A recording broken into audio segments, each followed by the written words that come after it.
Good evening. This is Pastor Akil Ashraf-Kaur of Walking with Christ Worship Center. I'm preaching from the series, The Family. And last week we dealt with the men. The role of the family is what we're talking about. So we're dealing with a series on the roles of the family. Last week I preached on men. This week, part 2, I preached on marriage. And we understand that from Genesis 2:4, that's Genesis chapter 2, verse 24, that God said that man shall leave his father and his mother and cleave to his wife, and they shall not be two, but they shall be one, meaning one in flesh. Now, when we understand here, I want to correct something. We always say that this is a contract. This is not a contract. What this is a covenant. Contracts are between people. A covenant is between spiritual beings, or between God and man. Okay, so when we look at it, we see here that the marriage institution is instituted by God. How do we know this? It's because we look at this from the sense of what God's word tells us, and this is how we get to that point. So God's word tells us that it's a covenant. So wife of thy covenant, right? Because we know that in the beginning that God calls Adam to go into a deep sleep. And here the great physician God, what he did was he went into Adam and he removed the tesla, the Hebrew word tesla or tisla, which is the rib, which in deeper meaning could mean a wing, a panel, or the side or something. So God is saying here that he removed the rib. One of the things, women, that you should understand is that you are a rib, and you don't have to go looking for a man. A man will come find you. Not just a man, but a man of God. Man, you don't have to go just looking for any woman, because God has fashioned one woman for you. That means that there was one rib taken, and one rib you shall be. Man shall not have more than one wife. You will be the husband of one wife. Women, the same thing. We understand that what you have been created is to be our support. You are not an inferior being. What this means is your curved nature of being a rib. You protect the vital organ of the man, which is the heart. God took out a rib. So that means that unto you, as Adam said, you are a bone of my bone. That's right. That means you belong to me. That means you belong in me. That means without you, I am incomplete.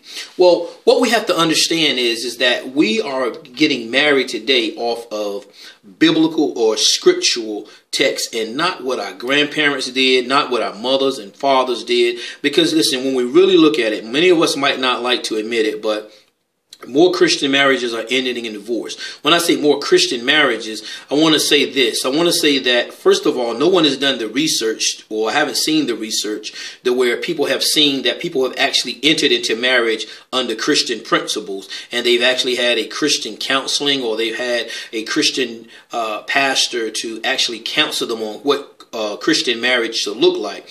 We're all coming to the table attracted off things of the world, whether by flesh, mentally, or things like that. We're not coming in the scriptural text. So therefore, what happens is when we come into life or live in the world, then what we're doing is we're facing a lot of difficulty in our marriages because we haven't been taught how to handle this.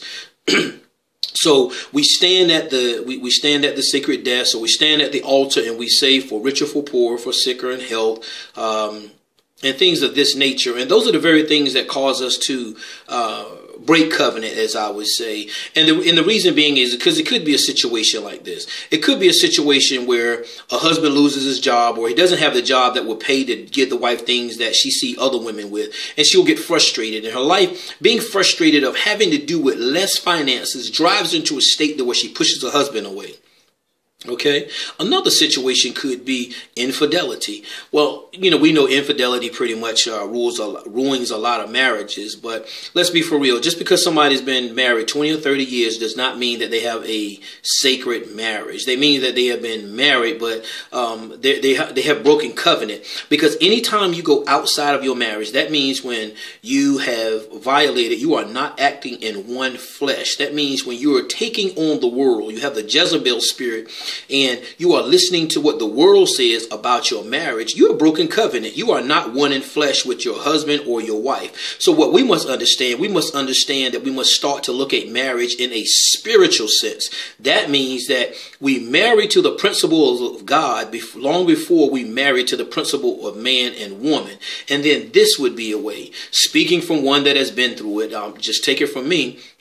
Or don't just take it from me, but understand there are plenty of people in congregations all over the world that have been married, divorced, and remarried. And then on the second time around, or the third time around, someone has finally got some spiritual counseling. They've got some solid information from Scripture. And again, a lot of times what I say is, what has happened is we have took on the world. We have took on the world, and we took on the world's ways. But what has happened also too, that Solomon, if you read 1 Kings, Solomon had made it commonplace to take on strange women.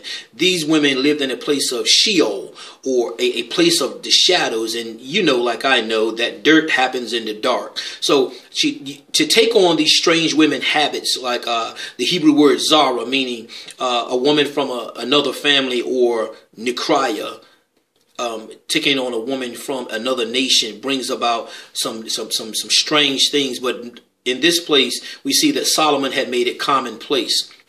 Well, the Essenes, Essenes, the Essenes of the first century had forbade marriage to their followers. Why? Because they only saw marriage. The Essenes of the first century, they only saw marriage as a way to preserve the human race. Now, the Bible does not produce or force celibacy. The Bible clearly says God's first thing, the first time in human creativity, or in the history of creation, God said that something was not good. And what he said it was not good for man to be alone. So this is why Eve had now come on the scene. So if God says it's not good, then we have to understand that it's not good. The ascetic teachings were false teachings also. And Paul dealt with that in the first chapter of Timothy as well. Because here the Gnostics, fighting for this dualism thing that they went after, trying to understand the humanity of man, or the human being, they talked on a false teaching of this dualism. But we see that those very same things are here today. And so we have to be careful of what the world offers us as what a marriage is. Just because you live in the same house, just because you got married by a preacher or something, does not mean that you have a marriage. So understand the principles of God is what makes a marriage. You want to have a right marriage, go to the Scripture. You want to know what's righteous about your marriage, go to the Scripture. Do not go to your family, friends, or anybody else.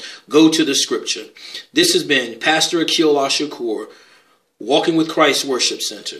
We're begging you to go to the Scripture for your biblical marriage and understand these are the principles. And if you have been married and you have been divorced and you remarried, we want you to know that in light of 1 John 1:9, you have been forgiven if you repent. So don't let people hold you. Don't let people hold you down to things that they themselves have already been through. Anything you've been through in your life, you go to God and repent. Repent and ask God for forgiveness and correct your ways. Again, this has been Pastor Akil Ashakur, Walking with Christ Worship Center. We love you, and remember to encourage, exhort, and uplift. God bless you all.